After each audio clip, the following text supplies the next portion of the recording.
dead end, you fool. I knew this was the wrong way.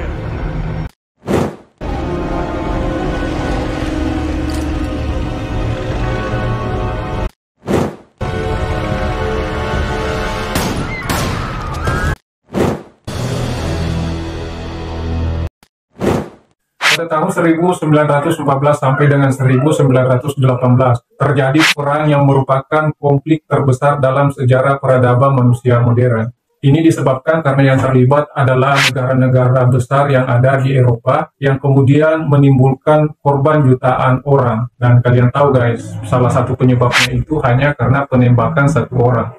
Jadi bayangkan hanya karena bermula oleh satu orang yang terbunuh, kemudian berakibat pada korban jiwa jutaan orang. Bagaimanakah perang ini bermula, bagaimana berjalan, dan bagaimana berakhir? Simak video ini sampai selesai.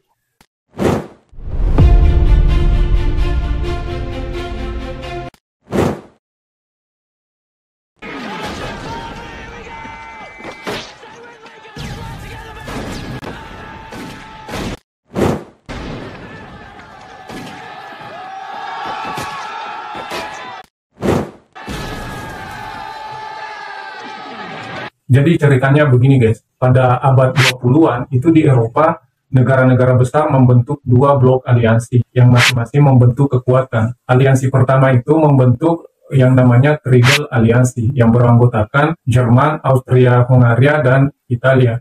Kemudian aliansi kedua itu membentuk Triple Entente yang beranggotakan Rusia, Inggris, dan Perancis. Nah, kekuatan-kekuatan ini tuh dibentuk untuk melindungi kepentingan negara-negara besar yang ada di Eropa, sekaligus menjadi penyeimbang di negara-negara Eropa. Selain itu, pembentukan blok-blok aliansi ini juga bertujuan untuk memperkuat kompetisi pertarungan mereka dalam memperluas wilayah koloni dan jajahan mereka, terutama di benua Afrika dan benua Asia.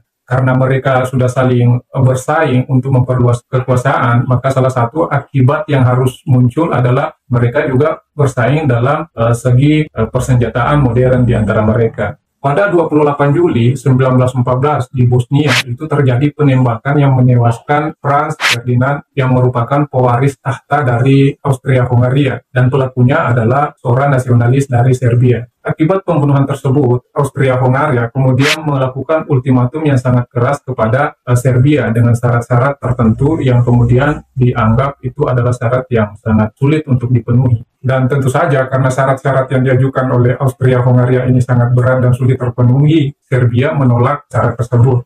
Karena Serbia menolak, itu pun mengakibatkan Austria-Hungaria mengumumkan perang kepada Serbia.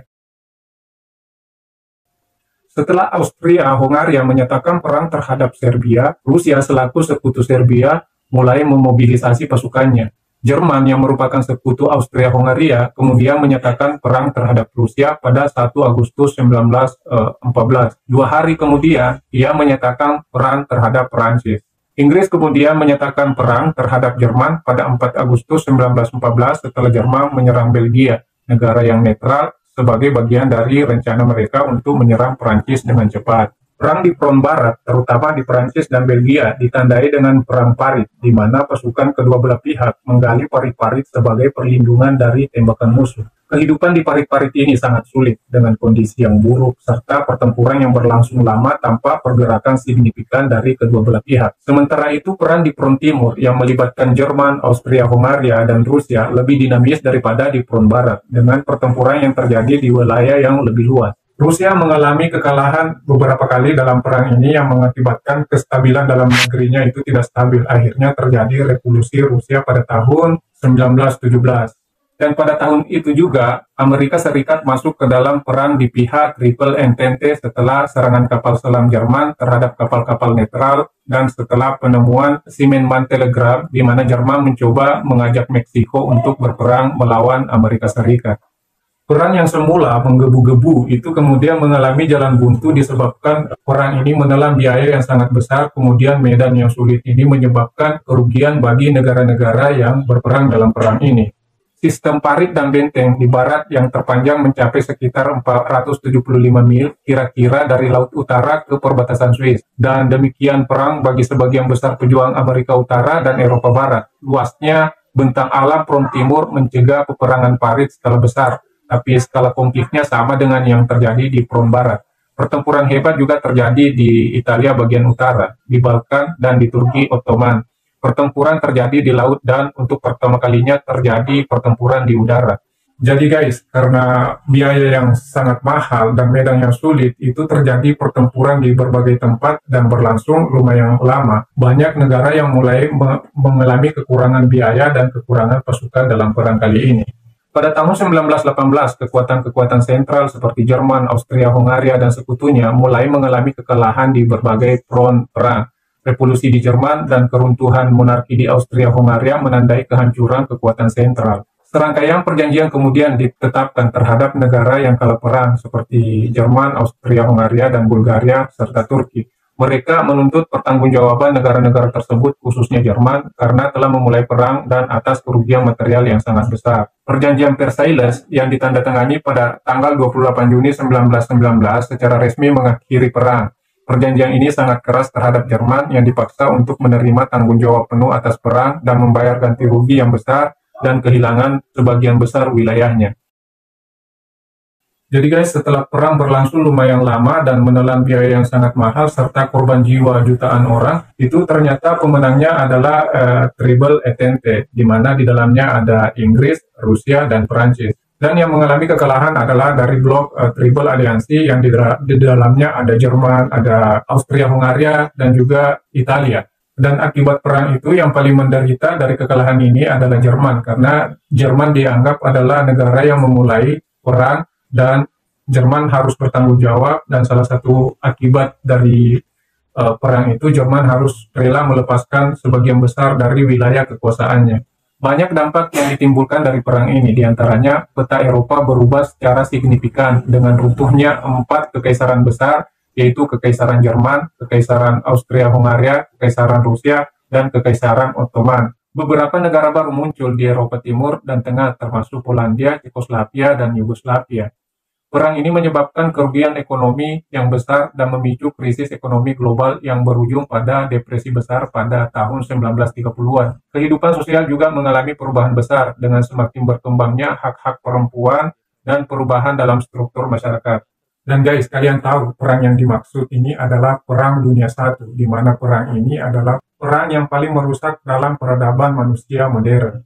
Hampir 10 juta serdadu tewas dalam pertempuran, suatu jumlah yang jauh melampaui kematian militer di seluruh perang pada 100 tahun sebelumnya. Kendati jumlah statistik korban yang akurat sulit untuk ditentukan, tapi diestimasi 21 juta laki-laki terluka dalam pertempuran. Kerugian besar yang ditanggung semua pihak yang terlibat konflik sebagiannya diakibatkan oleh dikenalkannya senjata baru, seperti senapan mesin dan perang gas beracun, serta kegagalan pemimpin militer untuk menyesuaikan taktik mereka dengan sifat peperangan yang semakin termekanisasi. Kebijakan atrisi, khususnya di front barat, memakan korban ratusan ribu jiwa serdadu.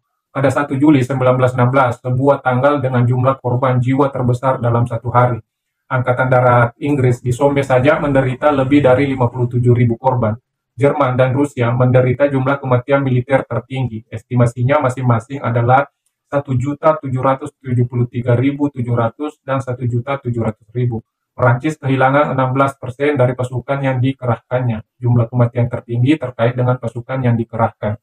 Jadi guys, pada abad 20 itu awalnya negara-negara Eropa hanya membentuk blok-blok sekutu untuk memperkuat daerah kekuasaannya di Afrika dan Asia, serta menyeimbangkan kekuatan mereka di Eropa. Namun, karena kesalahan dari salah seorang nasionalis dari Serbia dengan menembak Franz Ferdinand dari pewaris tahta Austria-Hongaria, itulah yang menyebabkan memicu peperangan terjadi di antara blok-blok sekutu yang ada di Eropa. Meskipun pada dasarnya memang banyak pemicu yang memungkinkan terjadi di antara mereka karena persaingan wilayah kekuasaan dan persaingan persenjataan. Namun dibutuhkan pemicu yang menjadi alasan untuk memulai perang. Dan pemicunya adalah tertembaknya Franz Ferdinand oleh salah seorang nasionalis dari Serbia.